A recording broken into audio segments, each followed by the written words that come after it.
Direito do Trabalho, bem-vindas, bem-vindos, bem-vindes a mais um vídeo inédito aqui no canal do YouTube, sempre abordando decisões de tribunais superiores, alguma análise, algum comentário, trazendo alguma coisa de conteúdo prévio, doutrinário, conceitual, para ajudar a compreender por que as coisas são como são no mundo do direito do trabalho. Convido vocês a se inscreverem no canal, curtirem, por favor, e compartilharem com quem vocês acham que pode aproveitar esse conteúdo. Também convido para conhecer o @Evoluir Direito do Trabalho no Instagram, o www.evoluindodireitodotrabalho.com e o podcast Drops de Direito do Trabalho no Spotify e no Castbox, sempre com conteúdo inédito também. Aqui, o vídeo inédito, então, é sempre sobre uma matéria que esteja sendo resolvida nos tribunais superiores, para a gente dar uma olhada em como as coisas estão se resolvendo. Essa decisão de hoje é uma decisão imensa, o acórdão tem mais de 300 páginas, porque ela teve uma série de debates entre os ministros, no final ficou empatado, e a ministra Carmen, que deveria dar o voto de Minerva, disse que ela andava muito pouco Minerva ultimamente, pediu para esperar a chegada do ministro novo, e quando chegou o ministro Alexandre de Moraes, ele que acabou definindo a situação e a decisão ao final. Muito bem. Trata então da responsabilidade do Estado, da responsabilidade da administração pública em caso de terceirização. Eu já levei, acho que o acórdão, uma parte de acórdão sobre esses assuntos no Instagram, mas eu sei que há uma controvérsia porque a decisão do STF, embora ela seja muito grande, ela tenha vindo de muitas discussões e de um voto primoroso para mim, na minha opinião, da ministra Rosa Weber, acabou não definindo uma situação que acontece em quase todos os processos que tratam de responsabilidade da administração pública em terceirização e que então continua tendo que ser resolvida pela Justiça do Trabalho, apesar de uma crítica do ministro Marco Aurélio expressa nesse voto dele, nessa decisão do STF. Então, vamos lá.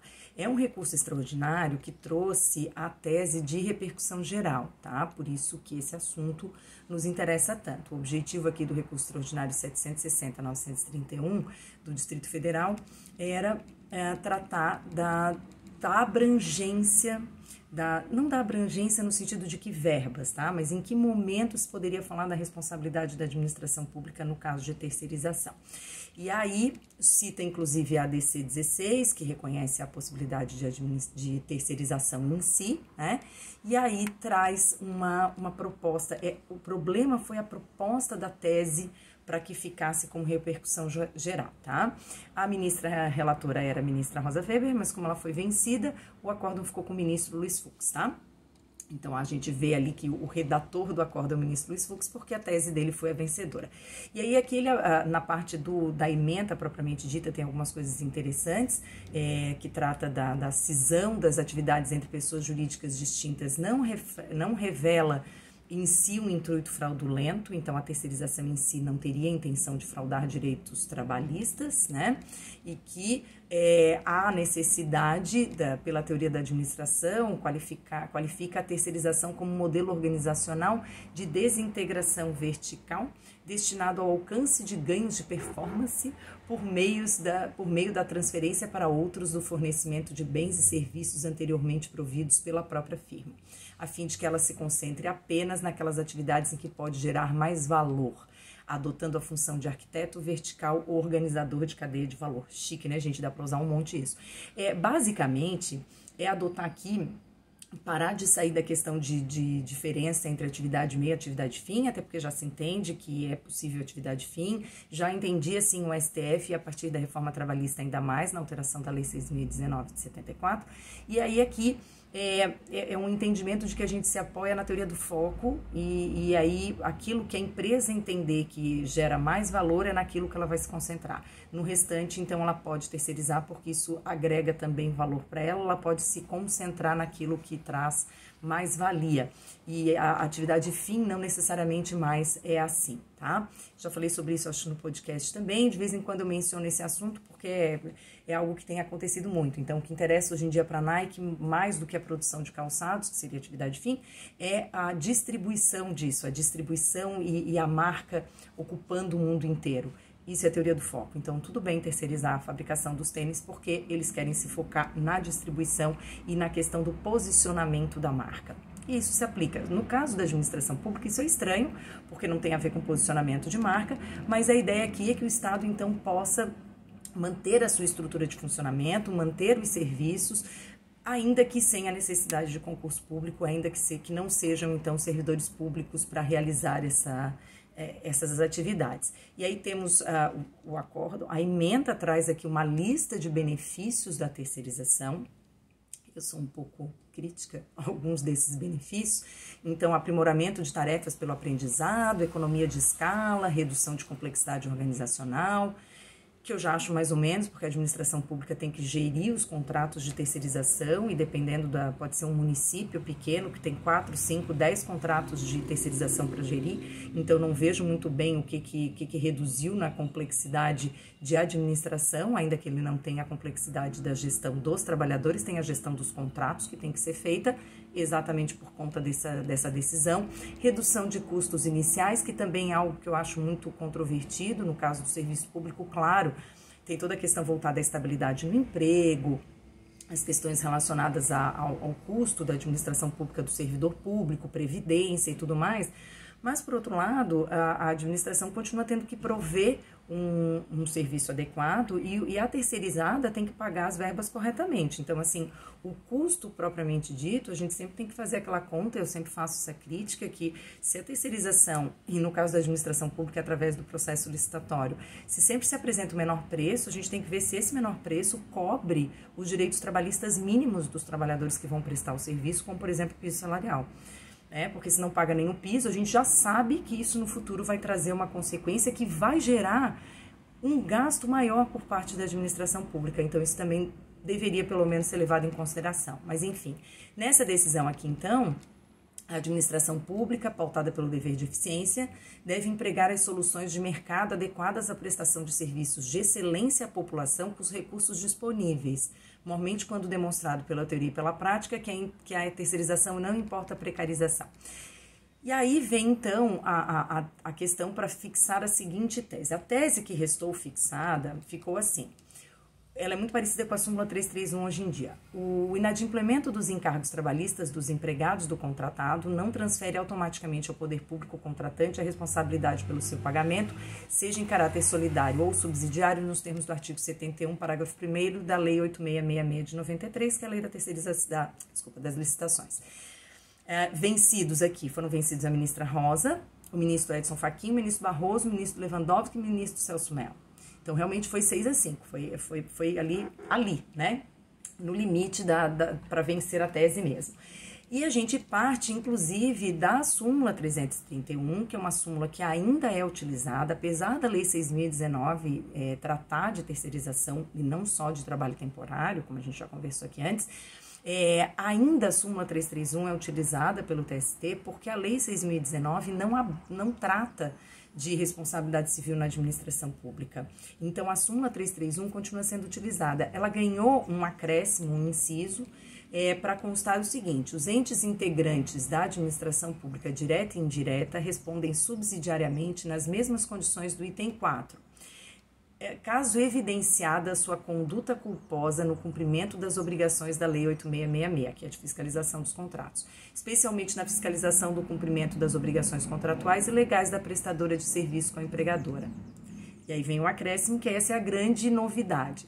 A aludida responsabilidade não decorre de mero inadimplemento das obrigações trabalhistas assumidas pela empresa regularmente contratada. Então, a responsabilidade não decorre do mero inadimplemento. Então, decorre do quê? Então, é isso que importa. Se não decorre do mero inadimplemento, porque isso é o normal, né, gente? O trabalhador entra com ação contra a prestadora, que é o seu empregador, porque não recebeu as verbas trabalhistas. E essa falta de percepção das verbas trabalhistas, que fica rapidamente resolvida na Justiça do Trabalho, porque isso é fácil de verificar, não transfere automaticamente a responsabilidade para a administração pública. E vejam que essa é uma diferença em relação à terceirização da iniciativa privada, porque a gente não discute a fiscalização do contrato de uma contratante numa terceirização da iniciativa privada. Isso só acontece com a administração pública agora. Então, se for uma terceirização entre empresas de natureza de direito privado, então a construtora com a empreiteira, a gente não vai discutir o supermercado com a empresa prestadora de serviços de limpeza. Não importa o supermercado comprovar, não faz diferença o supermercado comprovar que fiscalizou o contrato, que pediu a documentação. A responsabilidade subsidiária acontece automaticamente pelo inadimplemento por parte da prestadora, que era a empregadora. Isso porque o trabalhador não fez parte daquela contratação. Nossa, passou uma moto, acho que foi até por toda parte. E isso não é algo que é importante para fins da responsabilidade. Tá? A partir do momento que assume e que recebe a prestação de serviços do trabalhador, usufrui da prestação de serviços desse trabalhador, então tem que haver o dever de pagar subsidiariamente. O que isso significa? Primeiro você tenta executar a prestadora, que é a empregadora, e se ela não tem patrimônio, e aí em que momento isso vai acontecer, é uma questão processual que não vem ao caso agora, vai-se atrás da responsabilidade da tomadora, agora chamada de contratante. E na responsabilidade por parte da administração pública, tem que se comprovar a tal da culpa em vigilando, porque a culpa em eligendo é no momento da licitação. Então, se o processo licitatório foi correto, a gente não vai falar de culpa em eligendo. Importante sempre lembrar, né, gente, que nunca, e isso também está previsto na súmula 331, nunca vai haver o vínculo direto com a administração pública, porque isso violaria o princípio da legalidade e a necessidade do concurso público. Então, quem é terceirizado não será alçado à categoria de servidor público porque a terceirização foi ilícita, porque não obedeceu o processo licitatório adequado, porque não houve fiscalização, não importa. A ilicitude da terceirização traz responsabilidade pessoal para o administrador público e a responsabilidade subsidiária da administração, mas não vai implicar no reconhecimento de um vínculo direto por absoluta impossibilidade constitucional mesmo, tá? E aí a ministra Rosa, gente, esse acórdão, assim, ele é muito grande, então quem tiver que fazer um estudo aprofundado, quem for escrever sobre terceirização e sobre responsabilidade da administração do Estado, seja em terceirização, seja em outro assunto, vai encontrar tudo nessa decisão, entre todos os votos. A ministra Rosa tem um voto lindo, ela explora muito o assunto e ela trata também de responsabilidade estatal a partir do artigo 37 da Constituição, ou seja, responsabilidade direta estatal, para então chegar na terceirização. E ela até faz uma valorização das sustentações orais que acontecem no plenário, ela diz que ela considera muito importante ouvir, então é bem interessante, sabe? Mas ele é um acórdão bem complexo, bem denso e como sempre tem todos os debates entre os ministros, que eu acho isso muito interessante, mas nesse caso aqui fica bastante cansativo porque eles suspendem e voltam um tempo depois para continuar essa votação, é bem difícil mesmo. E aí ela traz conceitos de terceirização, então por isso que eu falo, para quem estiver estudando, a matéria vale muito a pena. Conceito de terceirização, então ela diz que é importante falar da terceirização e que juridicamente a terceirização desafia o conceito de empregador. Eu sempre falo isso em aula, né? Porque a subordinação para o exercício da atividade, às vezes em relação ao tomador ou ao contratante, né? Numa obra, tem que obedecer o mestre de obras que é empregado da construtora, tem que obedecer às ordens do engenheiro se ele estiver lá.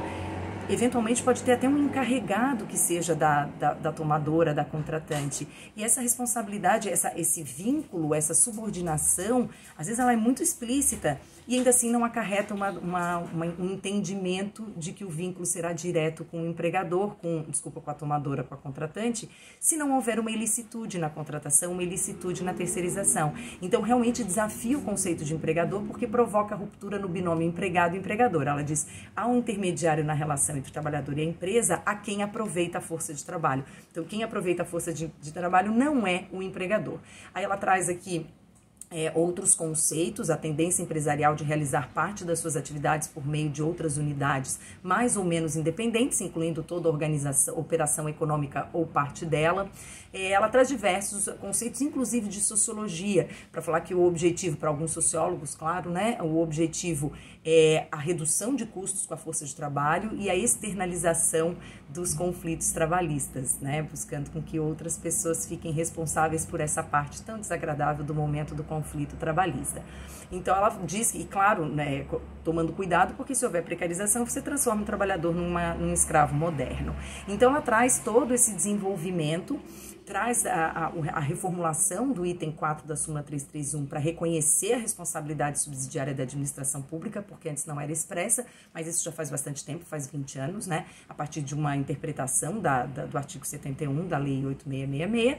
E aí, então, a nova alteração para que essa responsabilidade não venha automaticamente. Então, ela expõe, a partir da ADC e tudo mais, ela acha que a repercussão geral deve ser para reafirmar a tese da constitucionalidade do artigo 71, ou seja, existe uma responsabilidade da administração pública na fiscalização dos contratos, vedando a transferência automática à administração dos encargos trabalhistas resultantes da execução da prestação dos serviços e firmar no julgamento a tese de que não fere o texto constitucional a imputação da responsabilidade subsidiária à administração pública pelo inadimplemento por parte da prestadora das obrigações trabalhistas em caso de culpa comprovada. E aí, observados os princípios disciplinadores do ônus da prova. Então, o resumo desse processo, com todos os votos que tem aqui, é que foi firmada uma tese dizendo que a responsabilidade não é automática. Que a responsabilidade a responsabilidade da administração pública exige culpa da administração na fiscalização do contrato. Essa é a tese. A questão é, quem que tem que provar a culpa da administração? Quem tem que provar que não houve a fiscalização correta dos contratos? Isso foi um assunto que eles ficaram debatendo muito durante esse julgamento. A ministra Rosa queria que já fosse fixada essa ideia, mas ela também entendia que isso extrapolava um pouco do pedido no recurso extraordinário. Falaram várias vezes que o STF não pode ser a quarta instância para cada vez verificar se houve essa comprovação da culpa ou não. E ao final, o que ficou no ar é que a ministra Rosa Weber entende que a responsabilidade o ônus de comprovar é da administração pelo princípio da aptidão da prova, então pela distribuição dinâmica pela aptidão da prova seria uma prova perversa para o trabalhador não teria como fazer a comprovação da culpa da administração, da fiscalização do administrador, mesmo com prova documental, com ação preparatória, ação de exibição de documentos. Então ela entende que essa responsabilidade deveria ficar para a administração, mas isso não consta na tese. E como o voto dela foi vencido, teoricamente, isso não faz parte de nada no processo. É só uma opinião dela que foi, sim, utilizada depois pelo TST.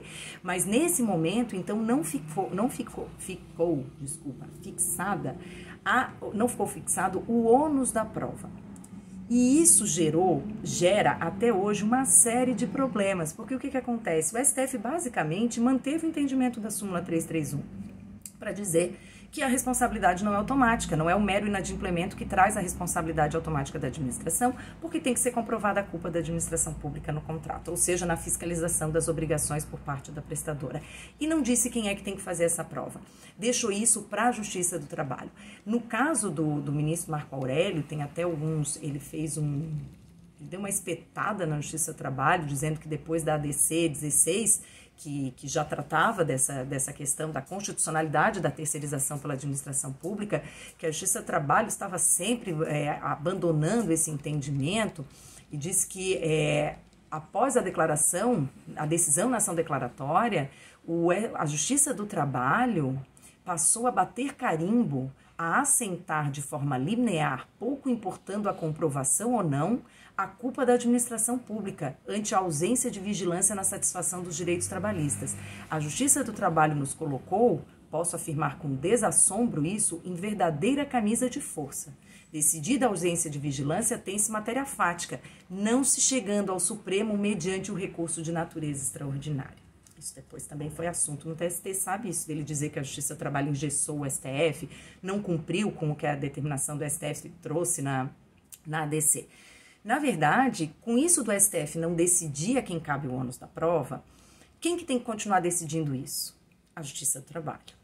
E aí, essa matéria sobre ter ou não provado a falta de fiscalização ou provado a fiscalização, a prova em si vai até o primeiro grau. A matéria de prova. A análise de se essa prova foi bem feita cabe ao segundo grau.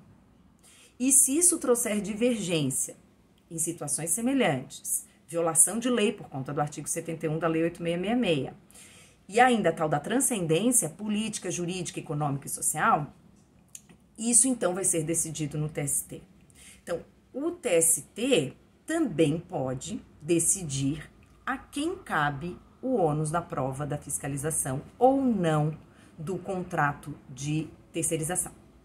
Isso também é o TST que pode fixar, só que fixando esse entendimento de que cabe à administração ou cabe ao trabalhador, não cabe ao TST verificar se no caso concreto essa prova foi feita, porque isso seria revolver fatos e provas, que é o que o TST não pode fazer em recurso de revista, nem em agravo, nem em embargos.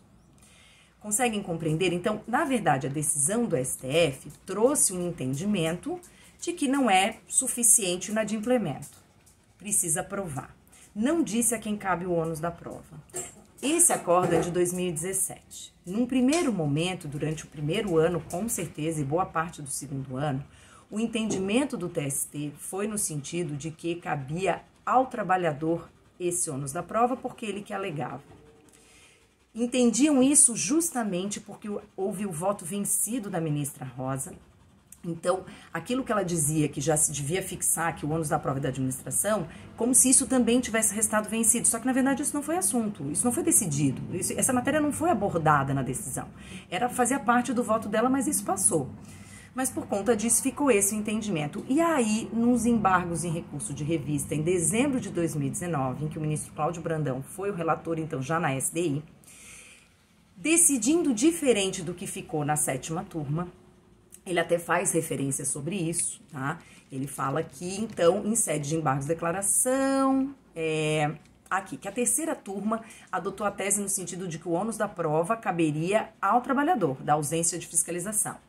E ele também, na 7ª turma, da mesma forma, que a condenação subsidiária do poder público tomador de serviços em relação às empresas contratadas depende de prova robusta e inequívoca da ausência sistemática de fiscalização, ou seja, não é nenhuma pequena falta de fiscalização, uma ausência sistemática disso, tá? Quanto ao cumprimento das obrigações trabalhistas pela prestadora, ônus que incumbe ao empregado. Agora, em dezembro de 2019, ele diz que após nova reflexão sobre o caso, provocado pelo julgamento dos embargos de declaração na decisão, ele acha que é o caso de mudar o posicionamento. Isso é lindo, né, gente? Eu sempre falo isso, mudar de ideia é sensacional, né? Você poder mudar de ideia de forma fundamentada. Que foi isso que ele fez. Ele entende que aqui é possível e tem que ser feita a prova inequívoca, mas não é nem uma questão de adotar como regra a inversão do ônus da prova, mas a aptidão mesmo dentro da distribuição do ônus da prova. Então, não é uma culpa presumida da administração, que aí ela tem que provar que, na verdade, ela... Não se trata nem de responsabilidade objetiva, nem de culpa presumida.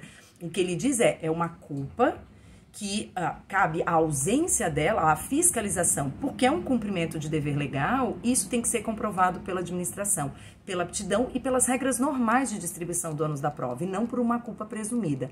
Então, é bem interessante, ele traz uma série de dispositivos da Constituição e da Lei 8666, além do Código Civil, para fundamentar um entendimento nesse sentido, tá? E que não se pode transferir para o empregado a obrigação, nem mesmo sob o fundamento de que poderia ter acesso à documentação, com fundamento à lei de acesso à informação. Porque isso seria ignorar a realidade, admitir que a cada mês o empregado da empresa contratada tivesse que formular o mencionado pedido à entidade contratante para que lhe fornecesse cópia dos citados documentos, ao qual se acresceria o dever de guarda e seria transferido a obrigação ordinária inerente à gestão do contrato celebrado com a administração pública. Então, essa decisão inverteu o entendimento até então. Isso foi em dezembro de 2019. Então, o que nós temos em resumo? Temos a decisão do STF dizendo que a responsabilidade não é automática, que só pelo inadimplemento da prestadora, que precisa haver a comprovação da culpa da administração, sem dizer quem tem que provar a culpa da administração. TST vinha numa linha de entender que a culpa da administração tinha que ser provada pelo trabalhador, a ausência de fiscalização, E então, em dezembro de 2019, pela SDI, houve uma mudança no entendimento, mas mas foi por maioria, tá, gente? Foi por maioria. Alguns ministros foram vencidos aqui, tá? No sentido de que, então, essa responsabilidade, o ônus da prova é da administração pública pela aptidão do ônus da prova, não só pela aptidão da prova, mas por ter obrigação legal de guardar esses documentos e, portanto, de apresentá-los quando necessário, quando exigido dessa forma.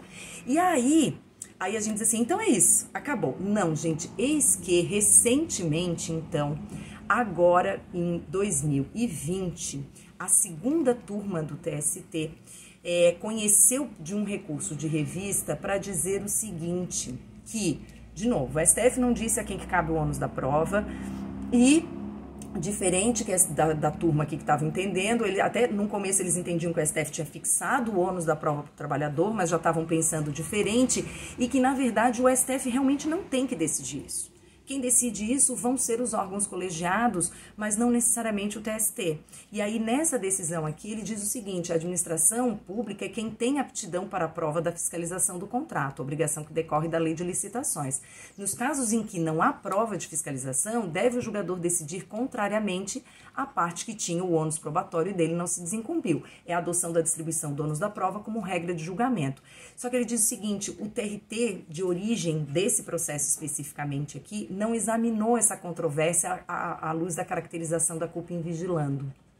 Então ele diz assim, olha, cabe à administração pública realmente o dever de fiscalizar e é dela o ônus da prova de que fiscalizou no processo. Só que quem tem que apreciar se ela se desincumbiu ou não dessa obrigação legal processual é o TRT de origem. E nesse processo aqui, entendeu que o TRT de origem não tinha feito essa apreciação e devolveu o processo para o TRT de origem para, então, fazer a apreciação da culpa. E é um processo, esse especificamente é um processo TRT da 12ª região. O outro que eu falei para vocês não era da Bahia, tá? O que já ficou decidido. Então, aquele que tinha um entendimento, olha só, o entendimento da turma tinha sido no sentido de que o ônus da prova cabia ao trabalhador.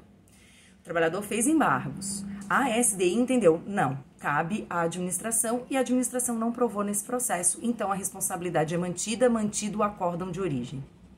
Nesse caso seguinte aqui, que foi agora de outubro a publicação, mas foi decisão